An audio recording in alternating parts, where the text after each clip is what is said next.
सतीश शहाजी कुंभार,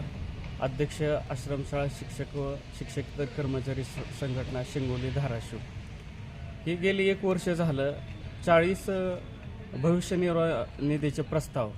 हे सहाय्यक समाज कल्याण अधिकारी धाराशिव येथे कार्यालयामध्ये धूळ खात पडलेले आहेत की आश्रमशाळा शिक्षक आणि शिक्षकेतर कर्मचारी वाडी वस्त्यावर तांड्यावर दुर्गम भागात वडार समाजाच्या मुलांना किंवा वीटभट्टी कामगारांच्या मुलांना किंवा ऊसतोड कामगारांच्या मुलांना ज्ञान देण्याचं पवित्र काम ते तिथं करत आहेत. पण गेली 1 वर्ष झालं अद्यापसुद्धा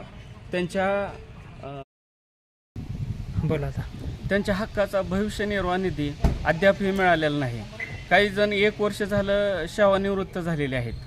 की मुलामुलींचे लग्न आहेत, घराचं बांधकाम आहे किंवा नवीन घर खरेदी आहे किंवा घरासाठी प्लॉट खरेदी आहे किंवा दवाखान्याचा प्रश्न आहे आणि वाढती महागाई आहे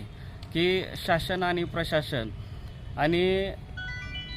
आश्रमशाळा शिक्षक व कर्मचाऱ्यांचे आर्थिक प्रश्न कधी सुटलेले नाहीत. सतत आश्रमशाळा शिक्षक व कर्मचाऱ्यावर उपासमारीची